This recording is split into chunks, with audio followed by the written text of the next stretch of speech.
Salam, puji Tuhan. Kita boleh bertemu kembali di tahun yang baru ini. Kita akan mempelajari pelajaran sekolah sahabat kita yang baru, pelajaran 3 di bulan Januari ini. Adapun judulnya pada kali ini adalah anak yang dijanjikan. Baik, pemirsa di mana saja, sudah ada para panelis, ada Pak Adri. Apa kabar Pak Adri? Shalom, puji Tuhan dan selamat tahun baru. Haleluya selalu. Amin. Ada Pak Tobing juga. Apa kabar Pak Tobing? Shalom, kabar baik Pak Darwis. Demikian juga kepada saudara dimanapun kita berada. Selamat tahun baru, puji Tuhan. Amin. Ada Pak Fajar juga tentu yang tak asing lagi. Apa kabar Pak Fajar? Shalom Pak Darwis. Ya. Terpujilah nama Tuhan. Salam hangat selalu untuk pemirsa dimanapun saudara berada. Amin. Salam yang baik bagi pemirsa semua dimanapun berada. Salam sehat buat kita semuanya. Baik, sebelum kita mulai diskusi, kita akan berdoa yang dipimpin oleh Mas Fajar. Silakan Pak Fajar. Ya, kita satu dalam doa. Maha besar Bapa kami yang bersemayam di kerajaan surga yang mulia, pada pagi yang indah ini Tuhan, kami akan memberikan pembahasan pelajaran sekolah sahabat. Kiranya kasih karunia maupun Roh Kudus-Mu terang dari surga, mendiami hati serta pikiran kami supaya kami dapat boleh menyampaikan firman Tuhan sehingga banyak umat Tuhan, pemirsa dimanapun mereka berada akan memahami dan mengerti makna dari firman Tuhan ini. Kami serahkan di dalam nama Yesus, kami berdoa. Amin. Baik para pemirsa semua, kita akan mulai diskusi ini. Kita akan minta Pak Tobing untuk menguraikan apa yang kita akan bahas kali ini.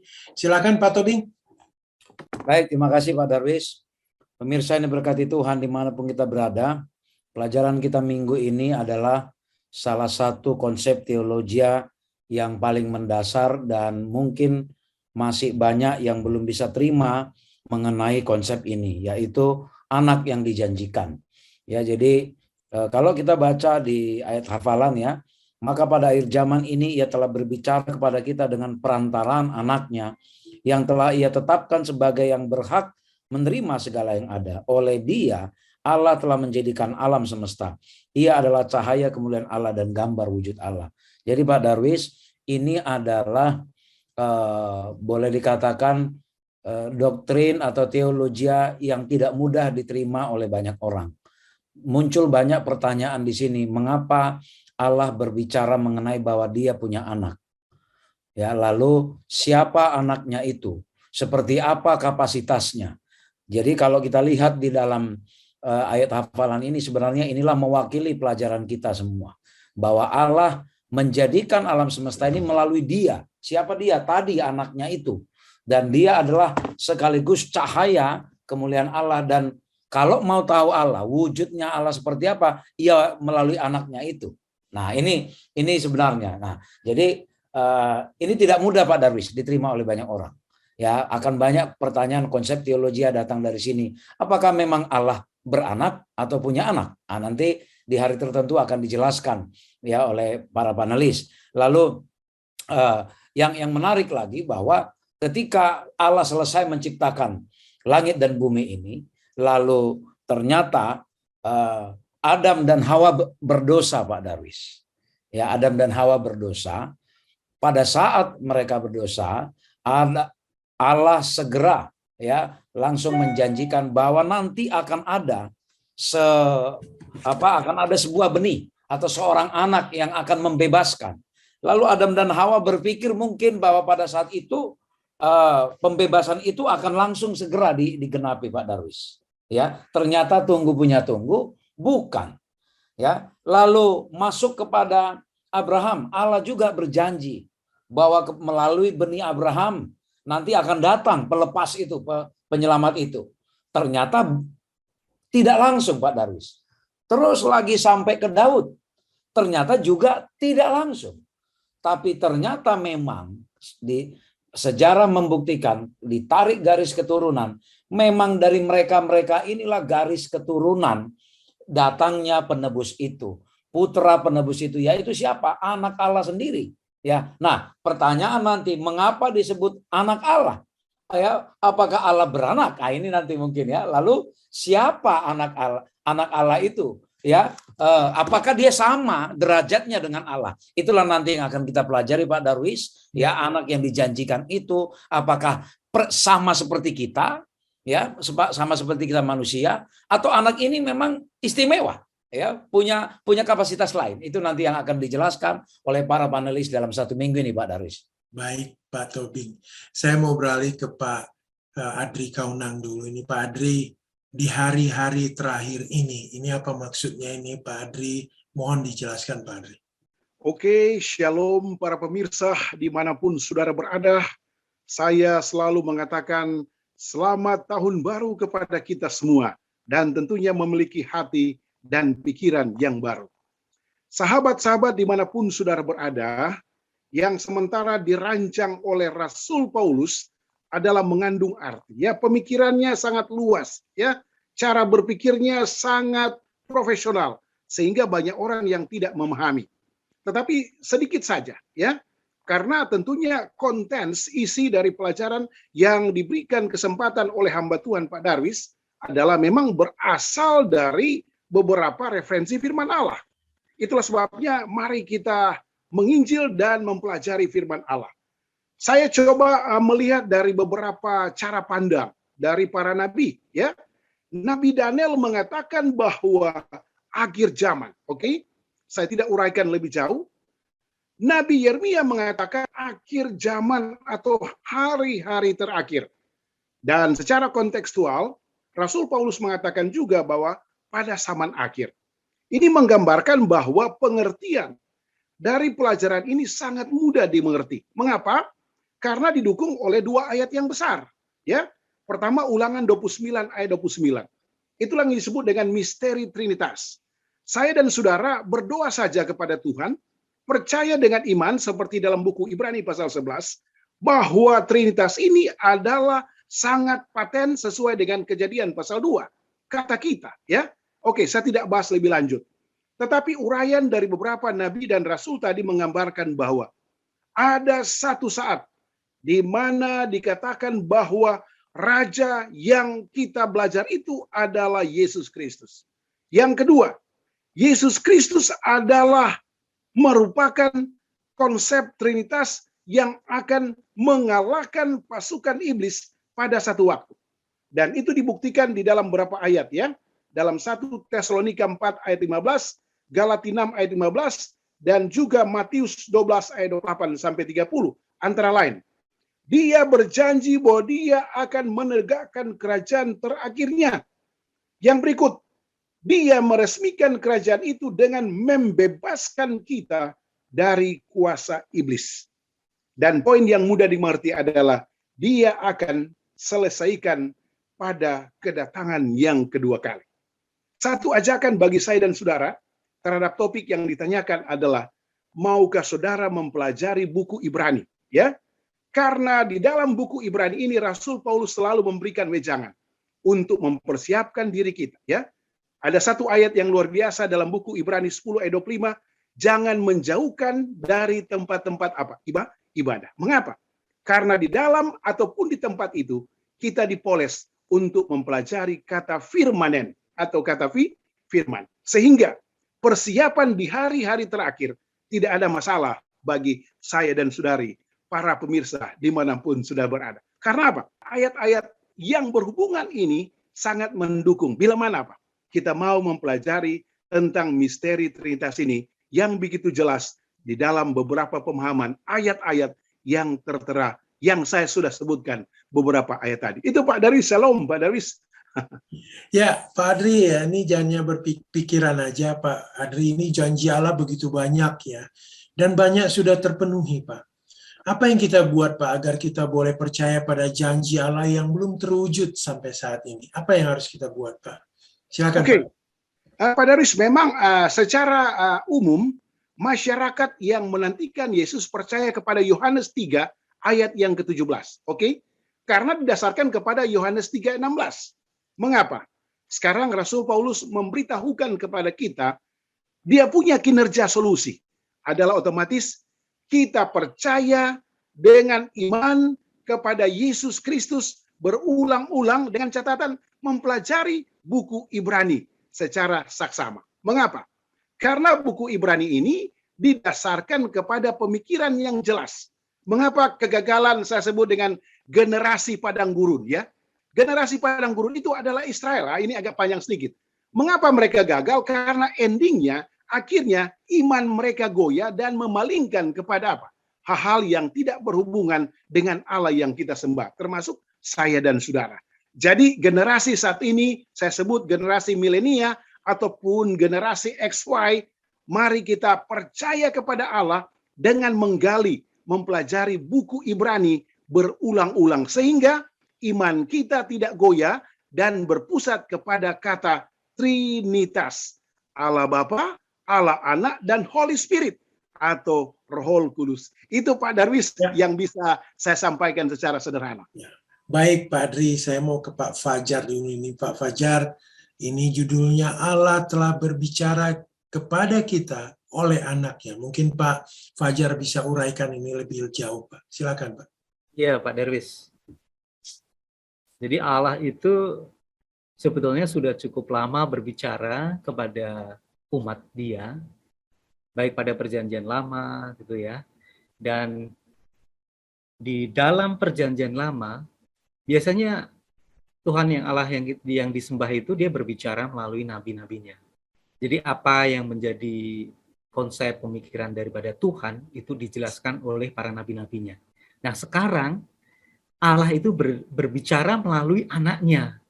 Siapakah itu ya anaknya yang sudah ditentukan? Nah saya senang sekali apa yang ditulis oleh Rasul Paulus ya di dalam Ibrani 1 ayat 1-4 itu konsepnya sangat luar biasa sekali. Jadi Paulus itu menjelaskan, menerangkan sebetulnya Allah pada zaman dulu, sejak zaman dulu itu senang sekali berkomunikasi dengan umatnya. Ya, baik melalui para nabi, dan terakhir adalah Nabi Esra maupun Maleaki. Dan sekarang pada perjanjian baru, dia berbicara melalui anaknya, yaitu Yesus Kristus. Yang mana Yesus Kristus ini adalah sebagai firman Tuhan yang menopang segala ciptaan ya. Tadi udah dijelaskan oleh panelis Saudara Elvin bahwa firman Tuhan ini atau Yesus ini yang menciptakan segala sesuatu, yang menopang segala sesuatunya. Nah, Allah ingin berbicara dengan umat Dia yang ada di bumi. Bukan secara langsung tapi melalui Yesus Kristus sendiri. Nah, saya yakin di dalam perjanjian lama itu bahwa Allah yang sama yang berbicara di masa lalu terus berbicara di masa sekarang. Nah, perjanjian lama mengomunikasikan pengetahuan yang benar tentang kehendak Allah. Jadi memang benar, mungkin barangkali ya banyak bangsa Israel, khususnya orang-orang Yahudi, mereka mungkin hanya mengerti kehendak Allah melalui kitab-kitab Taurat, dan pada waktu mereka hanya memahami sedikit tentang firman Tuhan, akhirnya Allah yang dia sembah itu menurunkan anaknya, yaitu melalui Yesus. Nah, gunanya untuk apa? Yesus memberikan satu penjelasan kehendak Tuhan. Tadi saya senang sekali dijelaskan oleh panelis Pak Kaunang, konsep tentang kealahan kehendak Tuhan itu dijelaskan oleh Yesus Kristus pada zaman sekarang ini. Nah, ini melalui Ibrani ini yang ditulis oleh Rasul Paulus, Yesus memiliki satu peran untuk menjelaskan kehendak Tuhan yang di dalam perjanjian lama itu kepada semua bangsa-bangsa, termasuk orang Ibrani dan termasuk umat-umat kita pada zaman sekarang ini. Yesus berbicara secara langsung dan menjelaskan tentang apa itu kehendak daripada Tuhan. Demikian Pak. Terima kasih Pak Fajar. Ini cuma pemikiran aja ini Pak Fajar ya. Kedatangan Yesus ke dunia memberikan harapan besar ya bagi manusia. Apa yang dapat kita buat ya Pak agar harapan besar ini boleh menjadi kenyataan dalam hidup kita. Jadi bukan hanya harapan saja tetapi menjadi suatu kenyataan yang real gitu Pak. Silakan Pak Fajar. Amin. Kita bersyukur ya bahwa Yesus sudah datang untuk yang pertama kali sebagai manusia, dan ini memberikan satu solusi. Mungkin barangkali banyak seperti puzzle gitu ya. Dan kedatangan Tuhan pada yang pertama ini memberikan satu jawaban pasti bahwa puzzle ini dapat dibentuk dengan sempurna. Jadi Yesus memang betul-betul datang, memberikan satu harapan bagi kita semuanya, bahwa dengan kedatangannya ini kita akan memiliki satu pengharapan, oh iya ya, bahwa Tuhan Allah di surga rindu untuk tetap berbicara dengan umatnya melalui Yesus, dan kita terima, kita imani ya, kita imani bahwa Yesus sudah lahir, kemudian dia menderita untuk kita, kemudian dia disalibkan, kemudian dia dibangkitkan, dan sekarang sudah naik ke surga.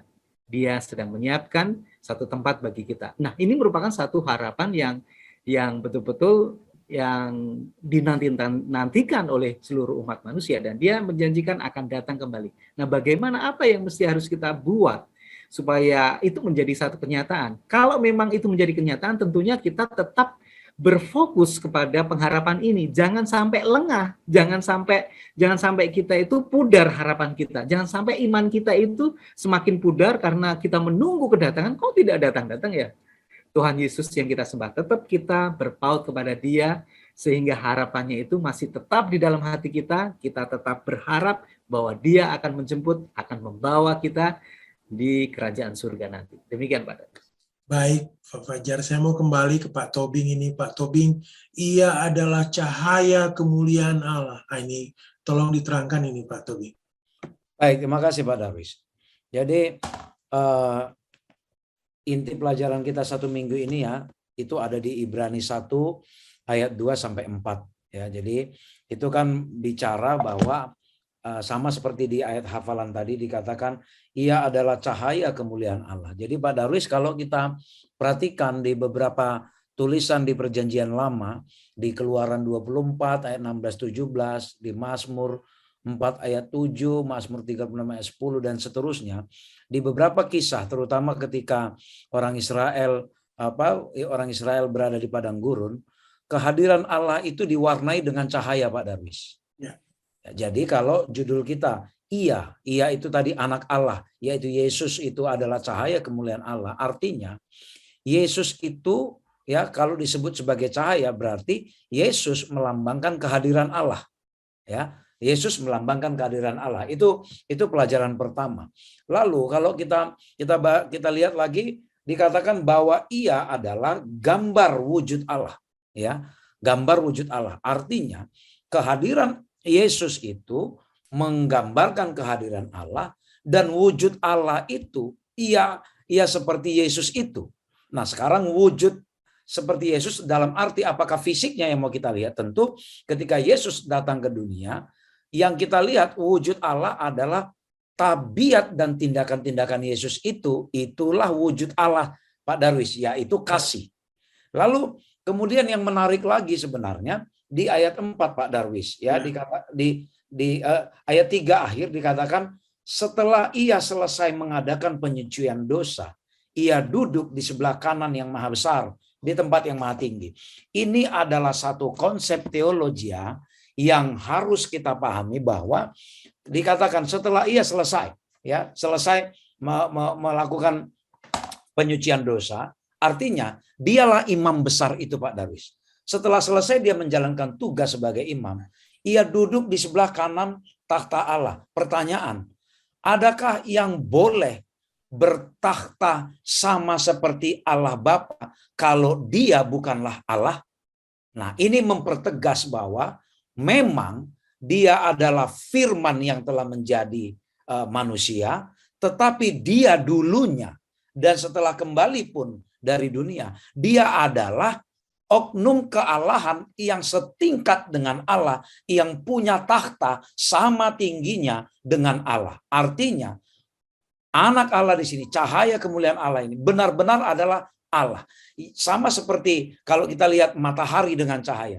Cahaya matahari itu kita sebut ini cahaya matahari karena datang dari matahari itu. Artinya, sebuah matahari kita sebut bercahaya, sebuah matahari kita sebut matahari oleh karena kita kenal dari cahayanya. Demikian juga lah Allah, ya, kita kenal dari cahayanya, dari Yesus itu sendiri. Dan Yesus adalah oknum setingkat Allah yang punya takhta setinggi Allah. Jadi jika ada yang meragukan, lo ini apakah Allah beranak? Nanti dibahas oleh Saudara Fajar di hari yang berikut. Kok beranak? Lalu kalau dia anak, kalau dia manusia, kok bisa disebut Allah? Jelas di ayat Ibrani 1 ayat 3 bagian akhir, setelah ia selesai mengadakan penyucian dosa, dia duduk di sebelah kanan Allah. Jadi satu oknum yang kita bahas ini adalah oknum yang maha ada di mana-mana, dan dia adalah Pak Darwis maha kuasa, dan dia juga adalah Allah. Saya pikir itu Pak Darwis. Nah, ya ini Pak Tobing, ini pemikiran aja ini Pak Tobing. Kita bahas tadi Yesus adalah cahaya kemuliaan Allah. Apa ya Pak Tobing yang dapat kita buat agar cahaya kemuliaan ini boleh jugalah terpancar dalam kehidupan kita Pak Tobing? Baik, sama seperti bahwa Allah Bapa dan Anak adalah satu. Jadi artinya Pak Darwis, sama seperti cahaya matahari itu. Tidak ada cahaya yang terlepas dari sumbernya. Ketika terlepas dari sumbernya, maka reduplah cahaya itu. Hilang cahaya itu. Jadi apa yang dapat kita buat supaya cahaya kemuliaan ini terpancar? Jangan kita lepas dari sumber cahaya itu Pak Darwis. Artinya kalau kita sebut Tadi kita bahas bahwa cahaya itu adalah simbol kehadiran. Artinya, jangan kita pernah absen dari kehadiran Allah. Jangan menjauhkan diri dari kehadiran Allah. Artinya, biarlah kita izinkan Allah selalu hadir di dalam hidup kita supaya terpancar cahaya kemuliaan Allah. Itulah Pak Darwis. Ya. Baik Pak Tobing, saya mau kembali ke Pak Adri Kaunang nih. Pak Adri, melalui siapa dia membuat alam semesta? Wah, ini penjelasan dari Pak Adri ini. Silakan Pak Adri. Oke, shalom sahabat-sahabat, saudara dan saudari dimanapun saudara berada. Ya, berbalik lagi kepada topikal dan tekstual yang memang secara profesional cara berpikir Rasul Paulus di atas rata-rata. Ya, yang pertama adalah Yesaya, yang kedua adalah Nehemia, yang ketiga adalah Petrus, dan keempat adalah Rasul Paulus. Intinya ada kurang lebih 5 poin. Yang pertama adalah ada kesepakatan yang sempurna antara Bapa dan Anak dalam tujuan dan aktivitas. Ini Pak Darwis tidak bisa kita pikirkan secara manusia, ya, karena memang secara kontekstual dalam buku Ulangan 29 ayat 29 memang ada hal-hal yang kita tidak boleh paksakan. Oke, jelas ya. Namun yang bisa kita mengerti, ada kata peron di sini, ya. Kata peron yang bisa kita lihat, kita alami berdasarkan bahasa Yunani, ya, bahwa Yesus menopang, Yesus membawa, Yesus memimpin, Yesus adalah fondasi, Yesus adalah memerintah, Yesus adalah menghakimi, dan Yesus adalah kata kita dalam buku Kejadian pasal 1 ayat 26. Jadi inilah beberapa pengalaman yang sementara Rasul Paulus kaitkan satu ayat dengan ayat yang lain menggambarkan kata kita. Nah, inilah yang disebut dengan misteri. Tetapi bagi orang-orang beriman ini bukan misteri. Sudah jelas di dalam ayat, tinggal bagaimana kita rajin pelajari hal itu, karena ya jelas firman Allah mengatakan bahwa baik itu dalam bahasa Yunani peron dan bahasa pencipta itu sudah jelas bahwa tujuannya adalah dikunci ya dalam buku Kisah pasal 17 ayat 28. Mengapa? Karena kita ini adalah keturunan-keturunan Allah. Sebenarnya inilah jalan keluar. Rasul Paulus ingin membuat satu pipa yang jelas bahwa jika kita mengerti tekstual dan kontekstual dari beberapa ayat tadi, maka kita mendapat satu jalan keluar. Bahwa hanya Yesus yang sanggup mengalahkan iblis, hanya Yesus yang sanggup menuntun kita kepada resolusi keselamatan. Itu sebabnya banyak ayat mengatakan dalam buku Perjanjian Baru, Yohanes 14 ayat 6, dan ayat-ayat yang lain, akulah jalan, kebenaran, dan hidup. Solusinya bagi saudara dan saudari untuk percaya kepada topik hari ini adalah saudara baca firman Allah. Pada saat saudara mempelajari firman Allah, saudara akan berdoa. Pada saat saudara berdoa, maka iman saudara akan naik. Nah, kalau iman saudara sudah naik, apa yang disebut dengan melalui siapa dia membuat alam semesta. Ini Pak Darwis yang sedikit berbau ayat-ayat yang indah yang bisa membuat kita mengapa ya kita tertarik untuk mempelajari tentang topik tadi. Siapa dia ya? Ya. Dalam buku atau bahasa Yunani peron ya, dan sebagainya. Itu Pak Daris yang bisa kita coba tukar pikiran. Baik Pak Dri Kaunang, ini pemikiran aja Pak. Yesus adalah pencipta dan juga mati di kayu salib untuk kita. Apa yang bisa kita sampaikan dalam pekabaran ini Pak? Ya, menurut beberapa konsep dari firman Allah, itulah sebabnya kita sebut dengan rancangan dan jalan Allah. Ya, dia bangkit untuk saya dan saudara. Dia lahir untuk tujuan yang mulia, mengalahkan ataupun membuat para tandingannya, ya, iblis dan kuasa-kuasa lainnya dapat dikalahkan hanya dengan power, dengan kuasa yang sudah dirancang oleh apa yang dikatakan tadi, maksud dan aktivitas yang tidak bisa kita pahami secara manusia, ya. Kalau dalam buku Amsal, buku Yeremia dan lain-lain, itu adalah konseptual dari Dewan Musyawarah Allah. Ya itu Pak Darius, konsep dari Dewan Musyawarah Allah. Terima kasih Pak Darius. Terima kasih Pak Adri. Saya mau kembali ke Pak Fajar ini. Pak Fajar, ini dia judulnya, Engkau telah kuperanakkan pada hari ini. Nah, ini mungkin suatu hal yang penting kita uraikan. Silakan Pak. Menarik ini Pak Darwis. Engkau telah kuperanakkan pada hari ini. Apa yang dimaksud? Apakah memang apa arti daripada Yesus itu diperanakkan dan kapan itu ya? Kita lihat coba lihat ayat yang disampaikan oleh Rasul Paulus dalam Ibrani 1 ayat 5. Ibrani 1 ayat 5. Karena kepada siapakah di antara malaikat-malaikat itu pernah ia katakan, anakku engkau telah kuperanakkan pada hari ini, dan aku akan menjadi bapaknya dan ia akan menjadi anakku.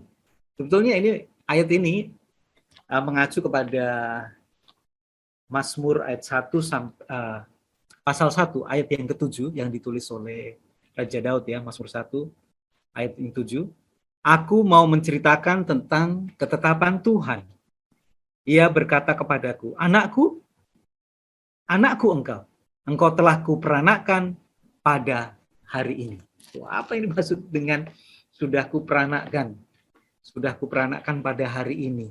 Sebetulnya Yesus itu diperanakkan dalam arti bahwa ia itu diangkat oleh Allah sebagai penguasa yang dijanjikan dari salah satu keturunan daripada anak Daud.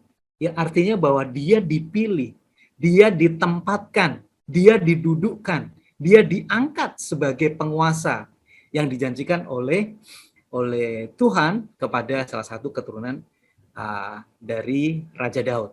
Jadi sebetulnya Yesus yang kita sembah itu adalah salah satu keturunan dari Raja Daud yang dipilih, yang diadopsi, yang diangkat oleh Tuhan menjadi anak tunggal. Dialah yang penguasa kepada seluruh dunia ini dan penguasa kepada seluruh alam semesta ini. Ini sangat luar biasa. Nah, sekarang pertanyaan kapan itu ya? Kapan dinyatakan? Sebetulnya Allah itu sebetulnya sudah menentukan Yesus sebagai anak tunggal pada waktu dia akan dibaptis oleh Yohanes Pembaptis. Inilah anakku kekasihi, kepadanya lah aku berkenan. Inilah anakku yang kukasihi, kepadanya lah aku berkenan. Artinya bahwa Tuhan yang ada di surga itu dia sudah memilih ya, memperanakkan. Artinya diperanakkan kan berarti kan dipilih kemudian diangkat ya, diangkat gitu. Itu jatuh kepada Tuhan Yesus yang notabene dia akan dibaptiskan oleh Yohanes Pembaptis. Kemudian pada waktu dia melayani, kemudian dia ditangkap, dan satu lagi, dia disalibkan. Dia harus menderita, mengalami satu penderitaan yang luar biasa, dan akhirnya mati. Pada waktu dia mati, kemudian dia bangkit, dan pada waktu dia bangkit, dia sudah mengalahkan kematian ini, dia diangkat ke surga, kemudian dia duduk di sebelah kanan Tuhan. Ini satu hal yang luar biasa bahwa dari kebangkitannya ini kemudian didudukkan di sebelah kanan Allah, artinya bahwa dia sudah dinyatakan memiliki satu kuasa kepada seluruh alam semesta, termasuk juga penguasa di atas dunia ini, bukan hanya bangsa-bangsa, negara-negara, tapi seluruh kekuasaan yang ada di bumi itu diberikan kepada Tuhan Yesus. Sebelumnya mereka kan diklaim bahwa dunia itu adalah milik daripada setan. Dan Yesus dinyatakan sebagai penguasa, sebagai salah satu keturunan daripada Raja Daud untuk menjadi penguasa di atas dunia maupun di seluruh alam semesta. Demikian Pak Daris. Ya, Mas Fajar, ini memang satu tantangan ya mengenai Allah Bapa, Anak, dan juga Juru Selamat ini. Bagaimana ya Pak Fajar ya, supaya kita boleh menjelaskan dengan sederhana baik bahwa Yesus adalah anak Allah dan sekaligus adalah Allah dan Juru Selamat kita. Nah, ini memang berkaitan satu sama lain ya, bagaimana kita menjelaskannya dengan sederhana. Silakan Pak. Di Tuhan ya, Pak Darwis, bahwa kita memiliki Yesus Juru Selamat kita sekaligus sebagai anak tunggal Bapa yang ada di surga. Sebetulnya kalau kita, ini menjadi satu tantangan bagi kita ya, tantangan bagi kita, bagi seluruh pemirsa. Bagaimana sih membuktikan bahwa Yesus itu adalah anak Allah dan bahwa anak Allah ini adalah sama dengan Bapa yang kita sembah. Ini satu hal yang tidak mudah. Tapi kalau kita mengacu di dalam Yohanes 1 ayat 1, di situ sangat jelas sekali Pak Darwis. Pada mulanya adalah firman. Dan firman itu bersama-sama dengan Allah. Dan firman itu adalah Allah. Artinya bahwa firman itu bersama-sama dengan Allah sejak awalnya. Dan firman itu adalah Allah sendiri. Nah, di Yohanes 1 ayat 14 dikatakan, firman itu telah menjadi manusia dan diam di antara kita, dan kita telah melihat kemuliaannya, yaitu kemuliaan yang diberikan kepadanya sebagai anak tunggal Bapa, penuh kasih karunia dan kebenaran. Siapa anak tunggal Bapa yang sudah dipilih?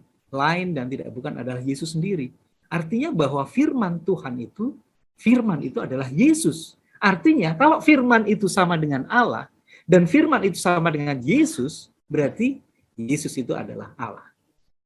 Itu sangat jelas sekali ya, bahwa kita memiliki satu konsep yang sangat luar biasa sekali.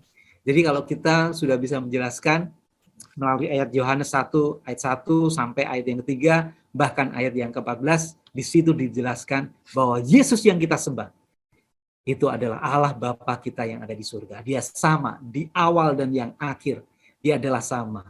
Dia bersama-sama dengan Tuhan dan segala sesuatu tidak dapat dijadikan tanpa melalui Dia. Dan kita tidak salah pilih bahwa kita sudah memilih Yesus sebagai juru selamat sekaligus sebagai Tuhan Allah Bapa yang ada di surga yang patut kita sembah, dan sekarang Dia duduk di atas di sebelah kanan Bapa dan siap untuk datang menjemput kita semuanya, dan kita akan bersama-sama tinggal bersama-sama dengan Dia. Puji Tuhan, Pak. Puji Tuhan, amin Pak Fajar. Sekarang saya minta Pak Tobing ini, Pak Tobing, kita udah nggak sadar, kita udah sampai akhir diskusi. Mungkin Pak Tobing bisa memberikan kesimpulan dan penutup agar pemirsa mendapatkan satu kebaikan kesimpulan bagi kita. Silakan Pak Tobing. Terima kasih Pak Darwis. Pemirsa yang diberkati Tuhan, pelajaran mengenai anak yang dijanjikan ini adalah satu pelajaran yang sangat dahsyat ke dalam kehidupan kita. Karena yang kita bicarakan ini adalah satu oknum yang turut mengambil bagian dalam proses penciptaan alam semesta ini. Dan secara supranatural, oknum ini juga yang menjelma menjadi manusia, hadir di tengah-tengah kita. Dia datang kepada kita sebagai perwakilan kita yang harusnya mati. Tapi dia akhirnya yang disembah, dipuja-puja oleh malaikat di kerajaan sorga, tapi harus mengalami kematian yang harusnya kitalah yang mati saat itu. Tetapi dia sudah mewakili kita. Dan hanya oleh cara itu setan bisa dikalahkan. Jika bukan melalui kematian Yesus, setan tidak bisa dikalahkan. Dan kita masih selamanya akan menjadi tetap budak dalam dosa. Oleh karena itu, anak yang dijanjikan itu sebagai cahaya kemuliaan Allah itu, sebagai lambang kehadiran Allah. Dia adalah Allah.